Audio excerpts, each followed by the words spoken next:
अस्सलाम वालेकुम स्टूडेंट्स। आज जो हमने टॉपिक डिस्कस करना है उसका नाम है importance of chemical equilibrium, importance of KC. Importance of KC में हमारे पास दो टॉपिक्स आ जाते हैं। एक में हम क्या करते हैं, जब भी हम इक्विलिब्रियम कांस्टेंट को डिस्कस करेंगे, वो इक्विलिब्रियम कांस्टेंट में क्या क्या इन्फॉर्मेशन प्रोवाइड कर सकता है। पहले इन्फॉर्मेशन वो ये है कि वो डायरेक्शन बता सकता है रिएक्शन की, ये रिएक्शन फॉरवर्ड डायरेक्शन में जा रहा है, रिवर्स डायरेक्शन में जा रहा है, या दोनों डायरेक्शन में इक्वली जा रहा है। आपने पढ़ा है रिवर्सिबल रिएक्शन में कि रिवर्सिबल रिएक्शन ऐसा रिएक्शन होता है जो फॉरवर्ड डायरेक्शन में भी जा सकता है और रिवर्स डायरेक्शन में भी जा सकता है। फॉरवर्ड डायरेक्शन से हमारी क्या मुराद है? फॉरवर्ड डायरेक्शन से हमारी मुराद है कि वो रिएक्टेंट से प्रोडक्ट में कन्वर्ट हो रहा होगा, यानी कि लेफ्ट टू राइट मूव कर रहा होगा। और रिवर्स डायरेक्शन से हमारी क्या मुराद है? रिवर्स डायरेक्शन से हमारी मुराद है कि वो प्रोडक्ट से रिएक्टेंट की तरफ मूव कर रहा होगा, यानी कि राइट टू लेफ्ट मूव कर रहा होगा। अब हमें डायरेक्शन ऑफ रिएक्शन कैसे पता चल सकती है? आपकी बुक में एक एग्जाम्पल दी गई है और उस एग्जाम्पल से इसको समझाने की कोशिश की गई है। हम सेम वही एग्जाम्पल जो अब इस चैप्टर में बार बार रिपीटेडली इस्तेमाल कर रहे हैं, सेम वही एग्जाम्पल अभी भी लेंगे। हाइड्रोजन आयोडीन रिएक्ट होकर हाइड्रोजन आयोडाइड बना लेते हैं। ये जो इक्वेशन है ये 700 केल्विन टेम्परेचर पे अगर हम इसको फाइंड करें, इसका इक्विलिब्रियम कांस्टेंट, तो उसकी वैल्यू 57 आनी चाहिए। ठीक है, अब हमें कुछ रैंडम वैल्यूज दी हुई हैं। लेट्स वो कहते हैं आप किसी भी टाइम पे रिएक्शन मिक्सचर में से कंसंट्रेशन फाइंड करें रिएक्टेंट की और प्रोडक्ट की, और आप उसको उसके इक्विलिब्रियम कांस्टेंट की वैल्यू से कंपेयर करें तो आपको डायरेक्शन पता चल सकती है। कैसे पता चल सकती है? अब उसने रिएक्शन स्टार्ट किया, रिएक्शन स्टार्ट करने के बाद थोड़ा सा टाइम गुजरा था, थोड़ा टाइम गुजरने के बाद उसने रिएक्शन मिक्सचर में जो कंप्लीट आपके पास रिएक्शन मिक्सचर में रिएक्टेंट भी होंगे, प्रोडक्ट्स भी होंगे, उसमें से हाइड्रोजन की वैल्यू फाइंड की जो कि कंसंट्रेशन 0.1 मोल पर DM³ आ गई। आयोडीन की फाइंड की तो वो 0.2 मोल पर DM³। सिमिलरली जो आपके पास प्रोडक्ट है A चाहिए, उसकी फाइंड की तो वो 0.4।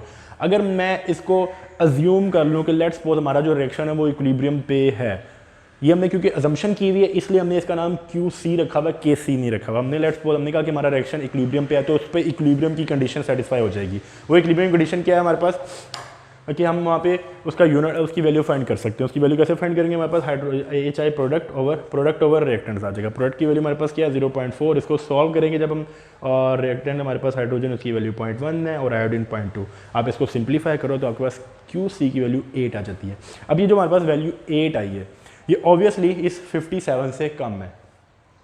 तो अगर आपके पास QC जो है, जो आपने एज्यूम किया हुआ कि किसी भी टाइम पे आप रिएक्शन मिक्सचर में से जो वैल्यूज़ हैं उनको फाइंड करेंगे, रिएक्टेंट और प्रोडक्ट की वैल्यूज़ को फाइंड करने के बाद आप उसको फाइंड करेंगे, वो KC से कम होगा, ज़्यादा होगा या उसके इक्वल होगा। 3 सिचुएशन हमारे पास बन सकती हैं। उन तीनों सिचुएशन को हम किस तरह इस्तेमाल करेंगे और उससे हम डायरेक्शन ऑफ रिएक्शन कैसे प्रेडिक्ट करेंगे वो हम अभी डिस्कस करते हैं। हमारे पास पहली कंडीशन क्या बन सकती है? जो आपके पास QC है वो KC से कम होगा। जैसे कि एग्जांपल में हमारे पास आया था, हमारे पास एक्चुअल KC जो है वो 57 होना चाहिए था, लेकिन हमारे पास QC की वैल्यू जो आ रही है वो 8 आ रही है। इस सिचुएशन में हमारे पास क्या होगा कि QC जो होगा वो KC से कम होगा।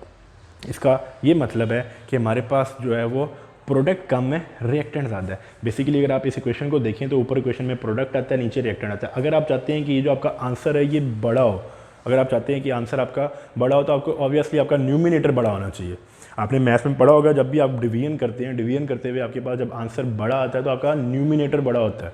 और इसीलिए आपके पास, अगर आपके पास ये 57 हो तो 57 कैसे हो सकता है? आपके पास प्रोडक्ट ज़्यादा हो। सिमिलरली उसी कॉन्सेप्ट को यूज़ करते हुए हम यहाँ पे क्या करते हैं, अगर आपके पास QC की वैल्यू स्मॉल है, इसका मतलब है आपका जो रिएक्शन है वो भी, उसमें प्रोडक्ट बहुत कम है, तो वो फॉरवर्ड डायरेक्शन में जाएगा ताकि प्रोडक्ट मज़ीद इंक्रीज़ हो सके। तो अगर आपके पास QC की वैल्यू KC से कम हो तो आपका जो रिएक्शन की डायरेक्शन होगी वो फॉरवर्ड होगी, यानी लेफ़्ट टू राइट होगी। सेम यही आप एग्जांपल देखें, अगर इसमें आपके पास QC की वैल्यू KC से कम है, जैसे कि एग्जांपल में आपके पास 8 आया, 57 ज़्यादा बड़ा होता है, 8 कम होता है, तो आपका जो रिएक्शन है ये फॉरवर्ड डायरेक्शन में प्रोसीड कर रहा होगा, यानी कि हाइड्रोजन और आयोडीन आप सेलेक्ट करेंगे और वो हाइड्रोजन आयोडाइड बना लेंगे। सेकंड कंडीशन हमारे पास क्या बन सकती है? सेकंड कंडीशन हमारे पास ये बन सकती है कि जो QC आपके पास आएगा वो KC से बड़ा हो जाए। उस सिचुएशन में क्या होगा कि आपके पास प्रोडक्ट बहुत ज़्यादा बन चुके होंगे, तभी तो आपके पास QC जो है वो KC से बड़ा आएगा। ऐसी सिचुएशन में जब आपके पास रिएक्शन मिक्सचर में प्रोडक्ट बहुत ज़्यादा बन चुके हों तो उस कंडीशन में आपका रिएक्शन जो है वो वापस की तरफ आ रहा होगा, मतलब रिवर्स डायरेक्शन में आ रहा होगा।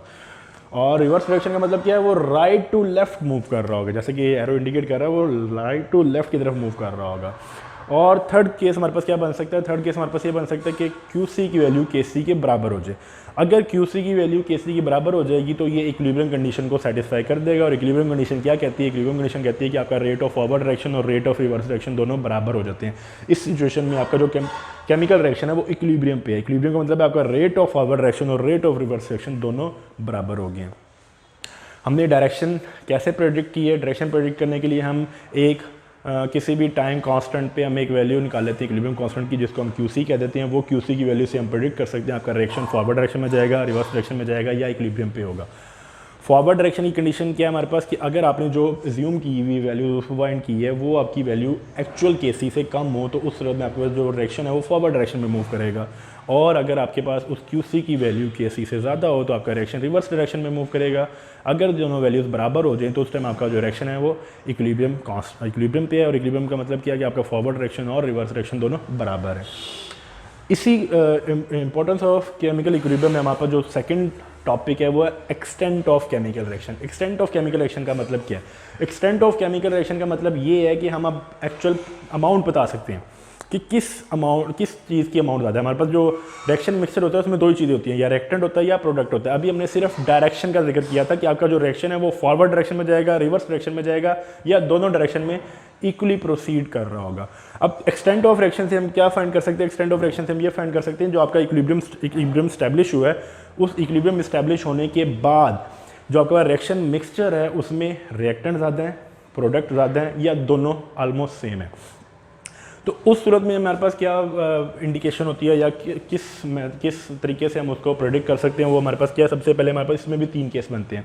हमारे पास KC की वैल्यू या तो बहुत बड़ी हो सकती है, KC की वैल्यू बहुत छोटी हो सकती है या KC की वैल्यू मॉडरेट हो सकती है, ना ज़्यादा बड़ी हो ना ज़्यादा छोटी हो। अगर हमारे पास जो KC है इक्विलिब्रियम कांस्टेंट है, इसकी वैल्यू बहुत बड़ी आ जाए तो उसका मतलब है कि आपके पास जो केमिकल रिएक्शन है इक्विलिब्रियम पोजीशन में उसमें प्रोडक्ट बहुत ज़्यादा है और रिएक्टेंट्स ना होने के बराबर हैं। अब क्योंकि हम KC की बात कर रहे हैं, QC की बात नहीं कर रहे। QC जो होता है वो हमारा अजम्पशन होती है, KC जो होता है ये तो एक्चुअली इक्विलिब्रियम पे होता है। तो ये जो आपके पास वैल्यूज आएंगी ये इक्विलिब्रियम मिक्सचर को डिफाइन कर रही होंगी कि इक्विलिब्रियम की पोजीशन में आपके पास रिएक्टेंट ज़्यादा है, प्रोडक्ट ज़्यादा है या दोनों मॉडरेट हैं। तो अगर आपके पास KC की वैल्यू बहुत बड़ी आ जाए तो उस टाइम आपके पास जो इक्विलिब्रियम मिक्सचर होगा या केमिकल रिएक्शन आपके पास रिएक्शन मिक्सचर होगा इक्विलिब्रियम स्टेट पे, उस टाइम प्रोडक्ट की अमाउंट बहुत ज़्यादा होगी और रिएक्टेंट्स की अमाउंट बहुत ज़्यादा कम होगी।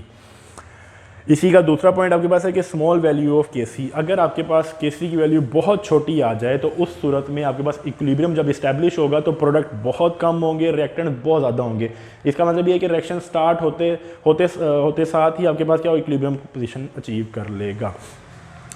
और लास्ट में हमारे पास क्या है कि मॉडरेट वैल्यू ऑफ KC, ना तो ज़्यादा बड़ी हो KC की वैल्यू और ना ही KC की वैल्यू ज़्यादा छोटी हो। उस सिचुएशन में क्या होता है कि आपके पास रिएक्टेंट और प्रोडक्ट की जो अमाउंट होती है वो कंपेरेबल होती है। कंपेरेबल का मतलब क्या होता है कि वो रेशो एक जस्टिफाइबल होती है, जैसे आपके पास 60-40 कर लें या 70-30 कर लें, इस तरह की आपके पास कंडीशंस हो जाती हैं।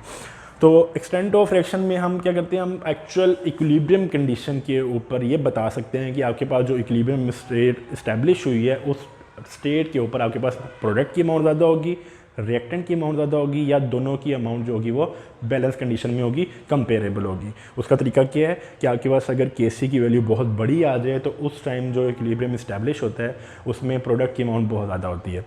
और अगर आपके पास KC की वैल्यू बहुत छोटी आ जाए तो उस टाइम जो इक्विलिब्रियम इस्टेब्लिश होता है उसमें रिएक्टेंट की अमाउंट बहुत ज़्यादा होती है, प्रोडक्ट की अमाउंट बहुत ही कम होती है।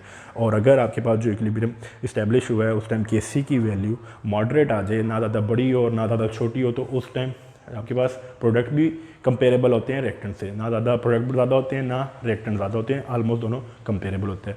यहाँ तक आपके पास चैप्टर 9 है, ये टॉपिक आपका चैप्टर 9 कंक्लूड कर देता है।